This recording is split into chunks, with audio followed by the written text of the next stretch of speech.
started thinking about regulation on e-money. First, crypto traders a few years ago needed a way to go between fiat and crypto to make trades without coming back to legal currencies, because in most cases there is a tax consequence when you trade crypto against fiat. So basically that's why USDT at the time was created. So traders have a way on centralized exchange at the time to trade like BTC against the US dollar without having to have this issue of legal currency and bank accounts. So it's absolutely the reason. It's still the reason now in DeFi that stablecoins are used so much. It's because it's a way to trade, basically. You want to add something, Teana? Sure. I think in addition to the tax implications, one of the things that has changed pretty dramatically over the last 3 years, maybe, so USDC is about 4 years old, so maybe it's 4 years. Tether was born, I think, not just because of the tax implications, but also centralized exchanges couldn't get fiat on and off ramps. So it was really hard to even deposit and fund a centralized trading account. And if you have multiple accounts across multiple trading platforms and you're doing any kind of arbitrage trading across them, it was really difficult to request a bank transfer, wait 3 days, have your account funded, then you need to withdraw and move it to another exchange. It was just a mess. So I think that adds to some of the kind of withdrawal and deposit challenges. But equally, I think that when you look at DeFi and kind of more decentralized finance emerging use cases, people are now using them really for payments and as a settlement tool in addition to the trading activity.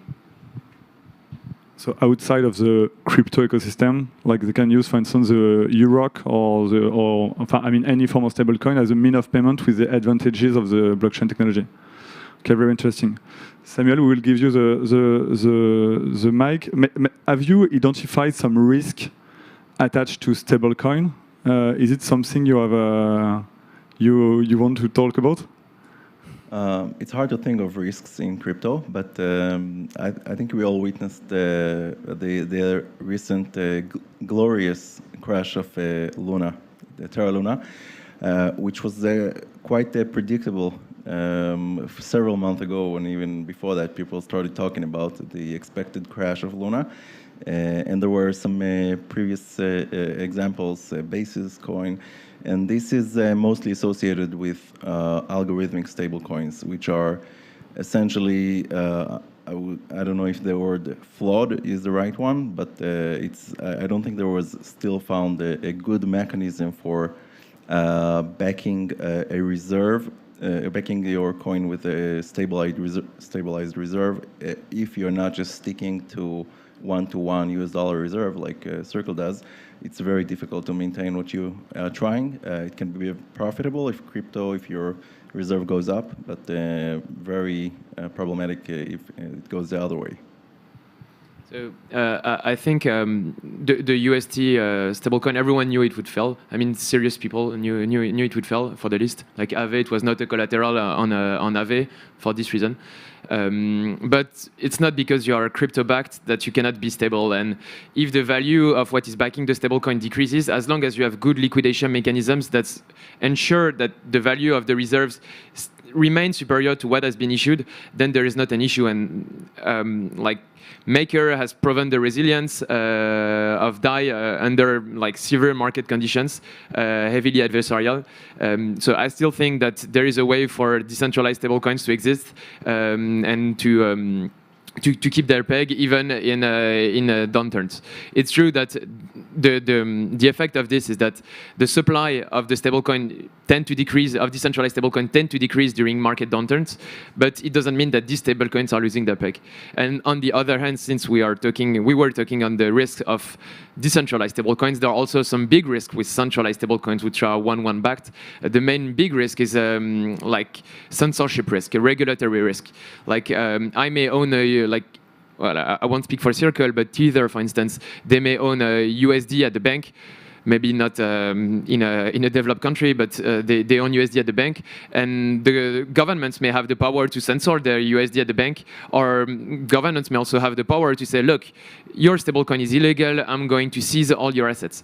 So this is one big risk when you are dealing with centralized stablecoins. The other risk is that the centralized entity issues more than what it has in reserves. So in the end, I don't think it's a big risk because banks typically issue money in an under-collateralized form, and I don't think that the crypto markets are ready for like a multiplier effects in which you have 20 in reserves and you are issuing 100 on top of that. It will come one day, mostly under the form of CBDCs. But this is another risk. And the last risk, as I said, is the censorship risk. Like, let's say there is an entity which decides to blacklist me because, I don't know, I've participated in Forex leverage trading at Angle. Tether could decide, oh, look, we're going to censor all the assets, the USDT from this address, and this address will no longer be able to spend its asset. And with decentralized stablecoins, it's a risk you don't have because it's permissionless money. Like, anyone can spend it without an agreement for any other people. So it's typically like a free system. It comes with its risk, like in the economical models, but you don't have to worry about trustlessness, censorship resistance, and regulatory risks. Okay, we understand from your speech, Pablo, that decentralized stablecoin and fiat-pegged stablecoin have, in both ways, there is some risk that exist, but they are not the same kind of risk, and you can not do the same things regarding regulation. I mean, it will be maybe more on the bridge between the stablecoin and the retail, for instance. And with a centralized stablecoin, you have maybe the ability to implement the regulation directly as an issuer. Around how centralized and fiat-backed stablecoins should be regulated, and principles around how the reserves should be held, where they should be, to be able to offer that level of, a lot of people would argue that provides trust and confidence to people. If you believe in the banking system, that they're not going to go under. But equally, that also provides for a significant amount of regulatory obligation, right? And so somebody like Circle does need to be able to demonstrate that we've done our KYC, that we understand, the AML risks, that we employ risk management strategies that protect a run against our stablecoin, for example.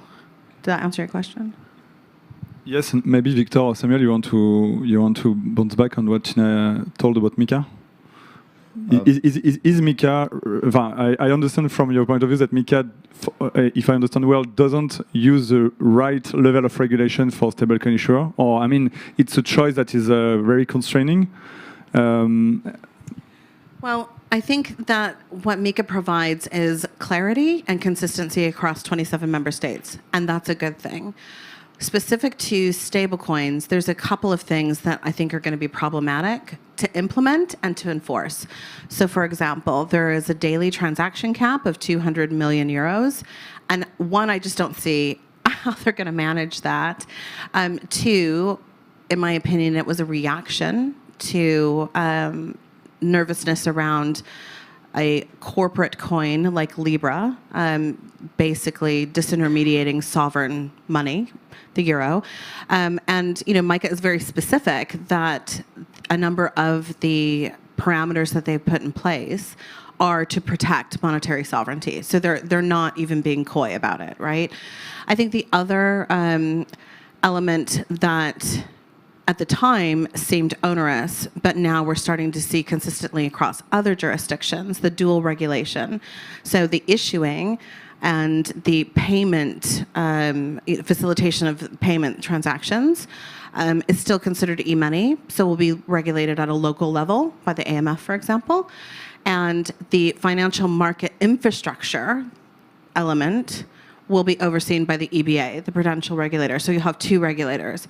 The UK is also considering this model, a dual model with the FCA and the Bank of England. And we're seeing legislation proposed in the US probably next week that will take that same approach. So you'll be regulated at a state level potentially, and then you'll have this federal wrapper in addition, and systemic stablecoins will have to have an account at the Fed. So I think that going back to Mike, it kind of set a bit of a trend.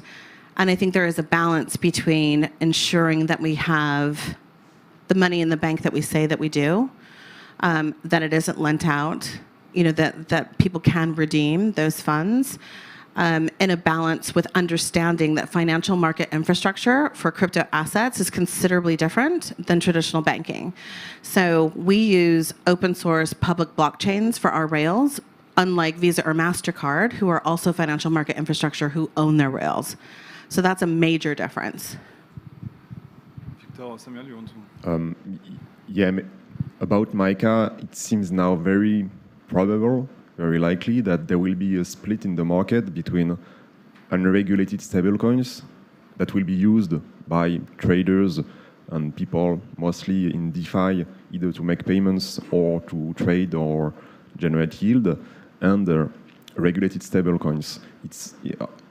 I don't really see any way right now that the stablecoins that are massively used in the market, the ones like DAI, USDT, and probably USDC too, will get that exact regulatory status that they would need under MiCA and will be able to be fully usable on-chain with a full transferability and no whitelist and no constraints of that kind. So I think that the future is probably like a split of the stablecoin market. Samuel, from Israel, what is your view on stablecoin regulation? You are in line with, there is something happening in Israel, or you are in line with you following what happened in Europe and US maybe? So not much happening regarding stablecoins in Israel. It's a small market, and there are some discussions about the Israeli, the digital shekel with the central bank, but commercial issuers are not going to be soon likely. I think in general it seems that I was pretty fine with the old-fashioned e-money framework for stablecoins, which was just working well for issuers, and in this case the lack of regulations was useful for the industry to allow the distribution over transaction over decentralized protocol. So it kind of made sense, but seems like there were some flaws. So it will take some years to develop the right framework, but interesting to watch, I would say. Okay, great. You want to? The one thing I'll say too is that if you have the global regulatory community looking at this asset construction, and then something like UST happens, I mean, it is just like a red rag to a bull, right? So I hate to sound like, an old woman, but we also need to stop giving regulators the fuel to substantiate their skepticism, right? Like the market just crashed out. And as a number of people have said, anyone could have predicted that was going to happen. So it's not a good look. And you can see why they're taking additional steps. Yeah, it was part of my introduction to this panel. It's the recent event, like market event, but also the massification is fueling the regulatory activity. Pablo, last question for you. It's what is your view on the upcoming regulation? As an algorithm stablecoin, so we understand that you are a very different architecture than centralized one. You are more close to a software provider, implying some economical risk, of course. So what is your plan regarding MiCA, for instance? If you have one. The plan is not defined yet.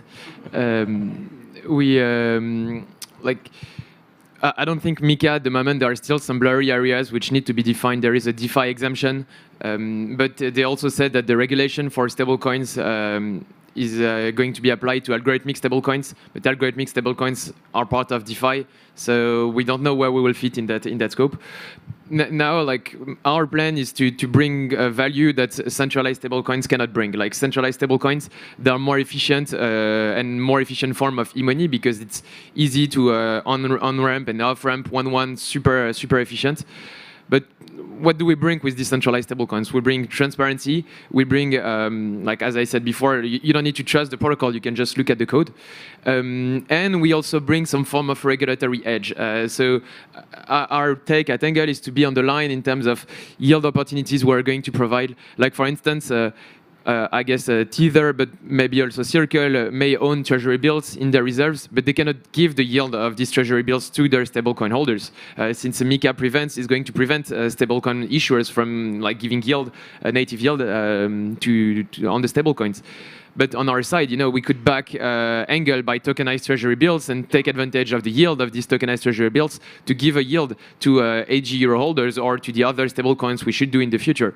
And so it's the regulatory arbitrage we want to play, take advantage of the edge we have as decentralized stablecoins, and provide value, still keep providing value to DeFi users who are here for the core premise of DeFi, like building a new financial ecosystem in which you can remove intermediaries and so on. So yeah, that's our position. We're kind of pragmatic, but know that we have a play at stake, a potentially good play to do with MiCA. Thank you very much. We have to close this passionate panel. Thank you very much for your participation, Teana, Victor, Samuel, and Pablo. And if you have maybe one question, okay. Amstramgram, or you? Okay. Just to follow up from what Konrad said.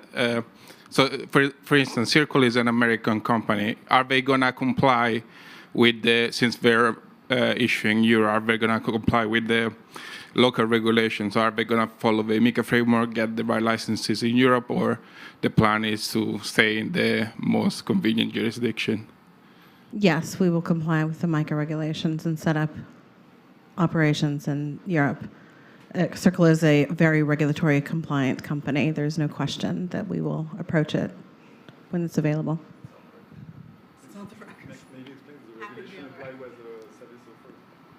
Yeah, this is really interesting because, again, coming back on the tax aspect, if at any point in the future, stable coins like the ones of Circle qualify as electronic money, trading with them would create tax events. So this could mean like the usability of this kind of stable coins would be very different. They would be very useful to make payments for like real world expenses, but for trading crypto, it would be very different.